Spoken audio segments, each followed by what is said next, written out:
Kanina pa tinatawagan ni Lucas ang kanyang ama mula sa smartwatch na nasa wrist niya.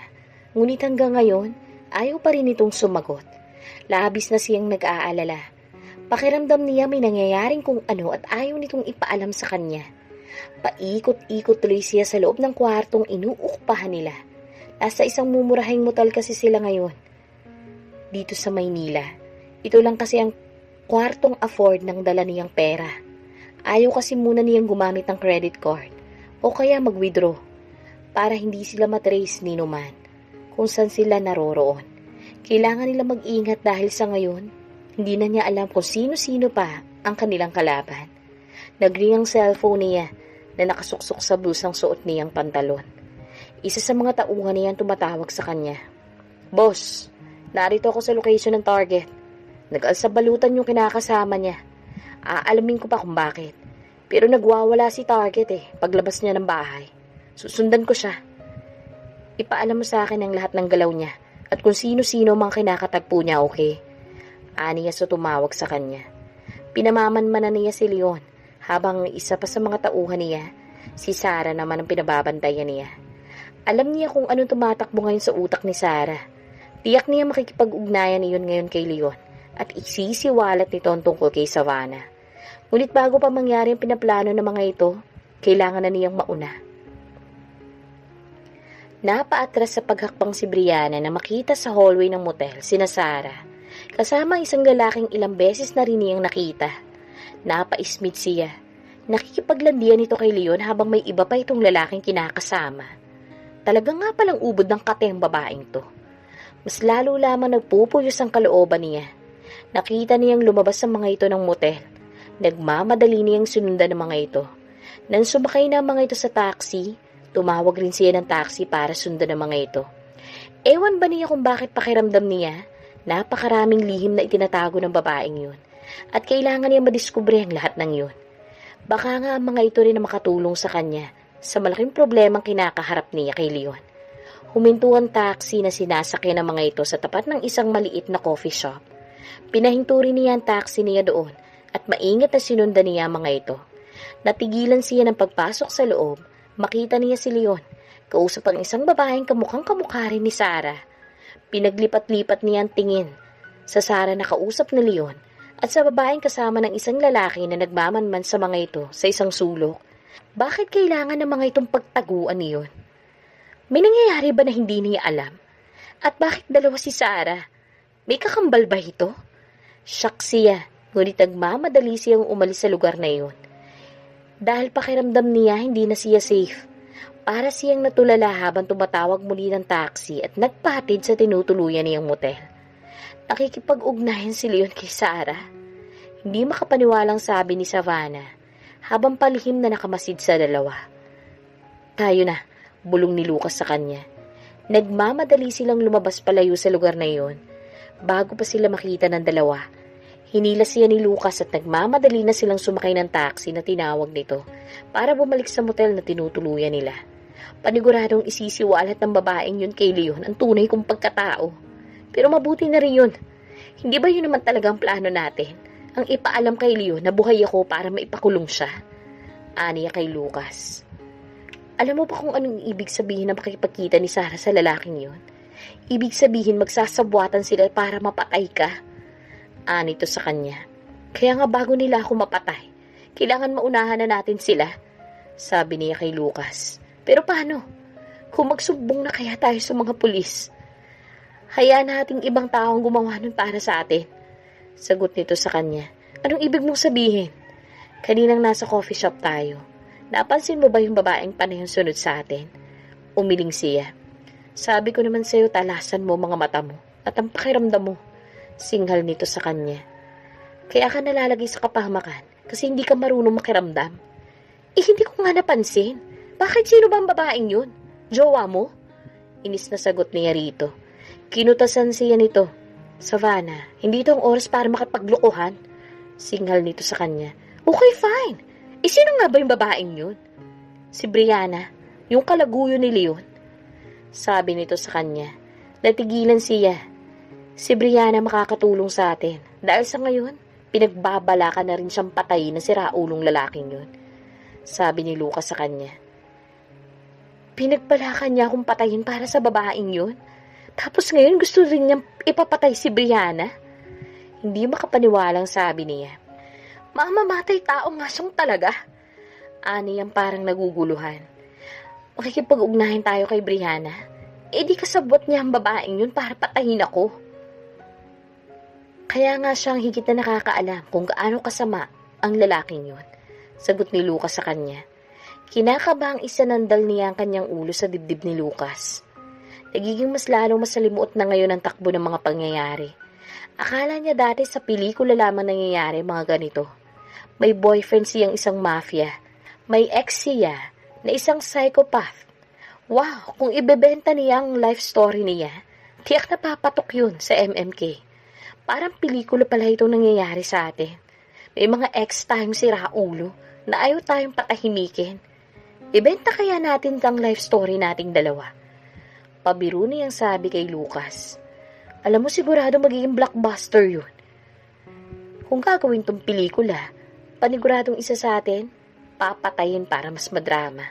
Sumimangot siya, saka naguguluhan tumingin kay Lucas.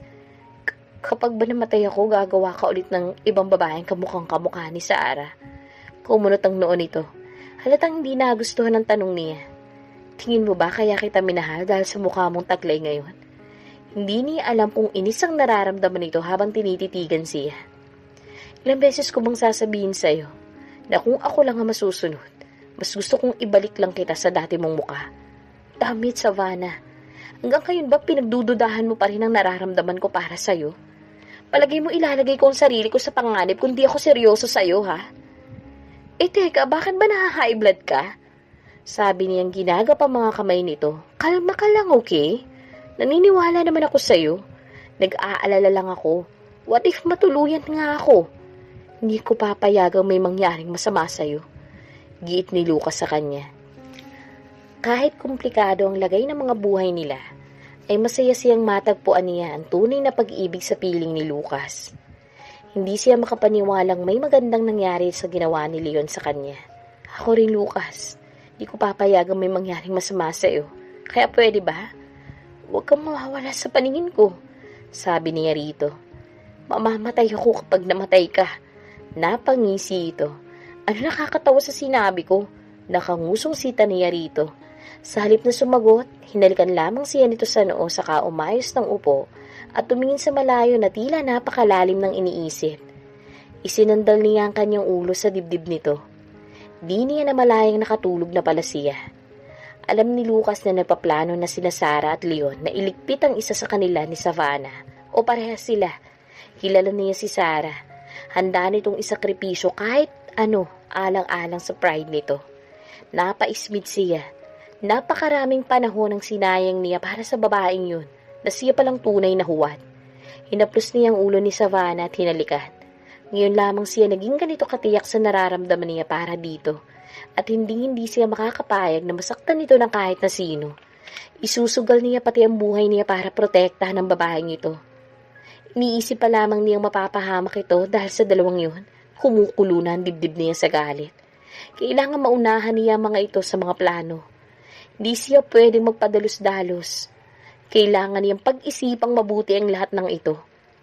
Sa halip na magpatid sa motel na tinutuluyan, nagpatid siya sa isang liblib na lugar sa labas ng Maynila. Tinawagan niya ang kanyang mga tauhan doon. Inutusan rin niya ang mga ito na maghanda ng cash para sa kanya. 1.5 oras rin ang tinakbo ng taxi bago sila makarating sa Pampanga. Ginising niya si Savannah, na takang-taka, nang mapagtantong hindi sila bumalik sa motel na inuupahan nila. Mas ligtas tayo dito. Besides, kailangan natin pag-usapan kung anong next step na gagawin natin.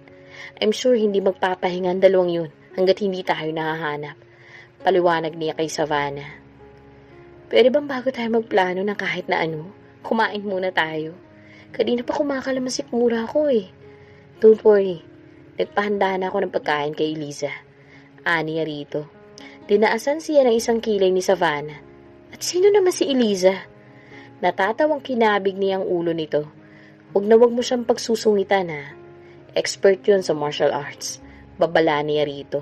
Wala akong pake. Nakairap na sagot nito sa kanya. Hindi makapaniwala si Brianna na may dalawang mukha si Sarah. Kambal ba ang dalawang yun? Parang may mali. Kailangan niya malaman kung ano yun. Hindi siya mapakali habang paikot-ikot siya sa loob ng motel. Ano pa ba ang mga bagay na madudiskubre niya? Palagay niya marami pa siyang hindi nalalaman. Masyado na nagiging komplikado ang sitwasyon. Pero ang dapat niyang pag-ingatan ay si Leon. Hindi siya dapat matunto ng demonyong yun. Safe ba kung makikipagkita siya kay Sarah? Anak, kumain ka muna. Kanina ka pa di mapalagay dyan. Mas lalo tuloy akong kinakabahan sa'yo. Ano na ngayon ang plano mo? Tama ang tatay mo. Di habang buhay magtatago tayo dito. Anang nanay niya nang lapitan siya. Kailangan masupil na ang kasamaan ng lalaking yun. Humawak siya sa kamay ng ina. Hindi na niya alam kung ano ang kanyang gagawin. Kilala niya si Leon mula ulo hanggang paa. Alam niyang hindi siya nito titigilan hanggat hindi nito nakikitang tahimik na siya. Alam nitong mapapatahimik lang siya nito kapag patay na siya. Malamang pinaghahanap na siya nito. Nay, di ko na nga po alam kung anong gagawin ko. Kung maibabalik ko nga lang po talaga ang nakaraan. Naiiyak na sabi niya sa ina. Alam niyang malaki rin ang kasalanan niya. Nakipagsabuatan siya kay Leon para patayin si Savannah. At ito ang consequences ng maling ginawa niya. Kung mapapatay siya ni Leon, marahil ay deserve niya yun. Ngunit hindi siya makakapayag na pati ang mga mahal niya sa buhay ay madadamay nang dahil sa kasalanan niya. Isa pa, hindi siya papayag na siya lang ang magdurusa sa kasalanan nilang iyon ni Leon. After all, si Leon ang mastermind ng pagkamatay ni Savannah. Umayon lang siya sa mga plano nito. Ngunit ito ang may say sa lahat ng nangyari. Niyakap siya ng ina. Hindi ko rin alam kung anong tamang dapat mong gawin ngayon. Ngunit sana ngayon palang ihanda mo ng iyong sarili. Gaya nga ng sinabi ko sa'yo, walang kasamaang hindi pinagbabayaran. Napapaiyak na sabi nito sa kanya. Kung ako lang ang masusunod, aakuin kong lahat ng mga nagawa mo. Matatanggap ko kung anumang magiging kaparusahan sa akin. Pero sisiguraduhin kong isasama ko ang lalaking yun hanggang sa hukay, Nay. Mga tonta kayo? Simpleng trabaho lang ang inutos ko sa inyo, hindi nyo pa nagawa? Halos magwala sa galit na bulyaw ni Leon sa mga mates. Habang napag-alamang natakasan ng mga ito ni Brianna. Nakayuko ang mga katulong habang isa-isa niyang pinagsasasampal. Mga inutil kayo! Hinugot niya sa bulsa ang baril. Nagdidilim ang anyo na itinutok niya yon sa pinakamatandang katulong nila. Pati kayo?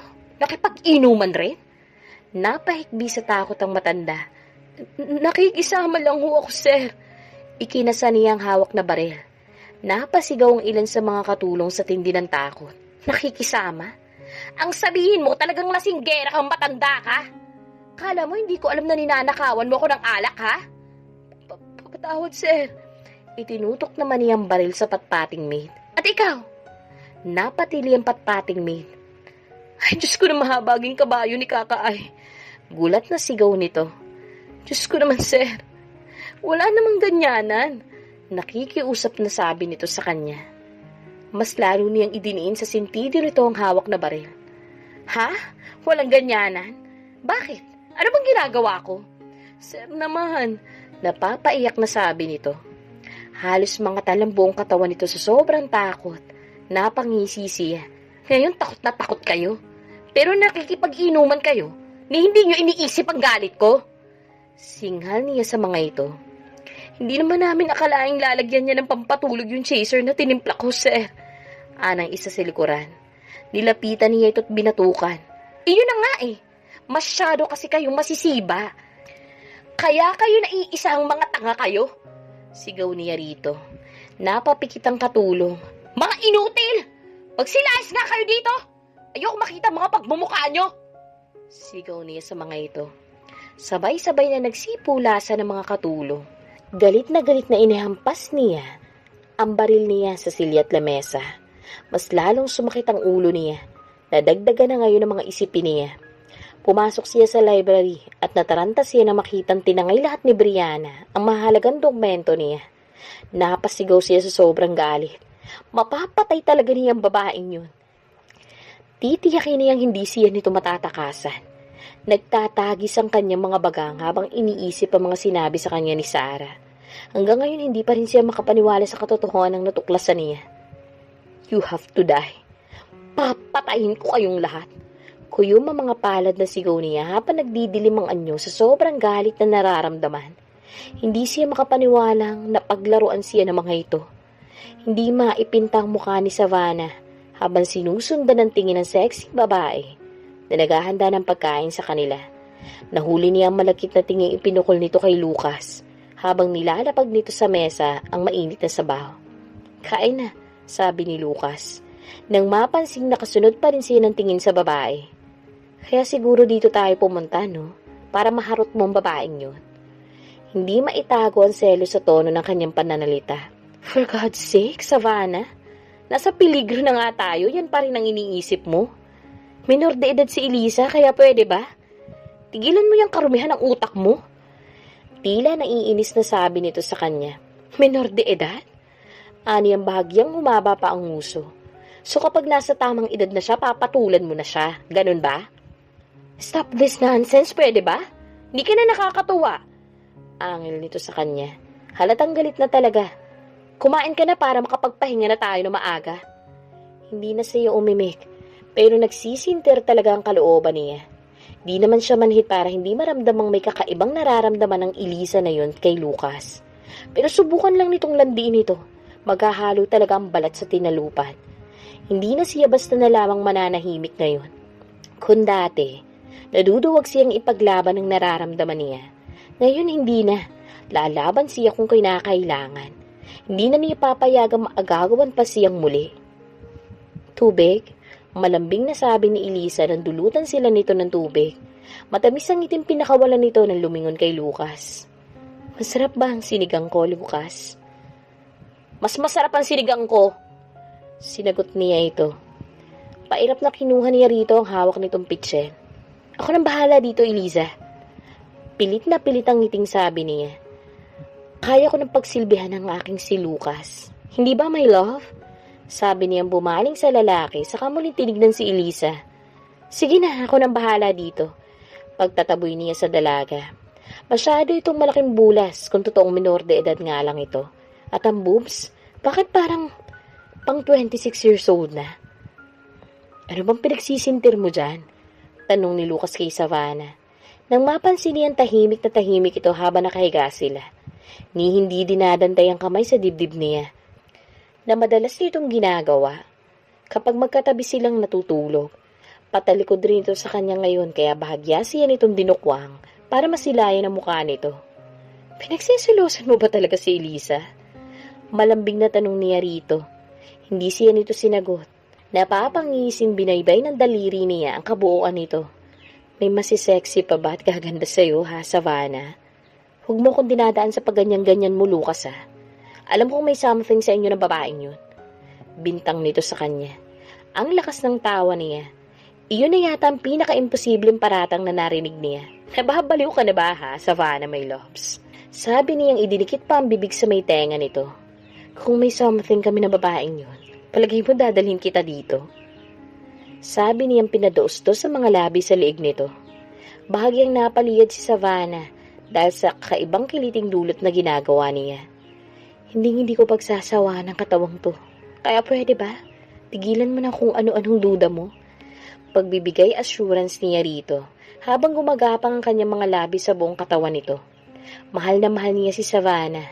Simula na matutunan niya itong mahalin, hindi na siya tumingin pa sa ibang babae. Papatayin mo bang sarili mo sa pag-iensayo? Sabi ni Nelson kay Elisa, nang maaputan niya itong pawisang-pawisan habang sunod-sunod ang malalakas na bitaw ng mga suntok sa punching bag. Nagpapahinga na ang lahat.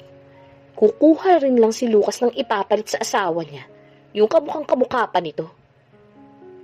Ayaw ba niyang tumikim ng ibang putahe? Asar na daing nito sa kanya. Napangisi siya. Ayun! Nagsiselos ka na naman pala, kaya ka nagkakaganyan. Napapailing na sabi niya, habang nakatingin dito na matiim. Ano bang meron si Lucas na wala ako, ha? Tinignan lang siya nito na masama. Saka muling nagpakawala ng malalakas na suntok sa punching bag. Feeling ko tuloy, sa akin mo gustong itama yan. Napapatawang sabi niya rito. Huminto ito sa pagsuntok.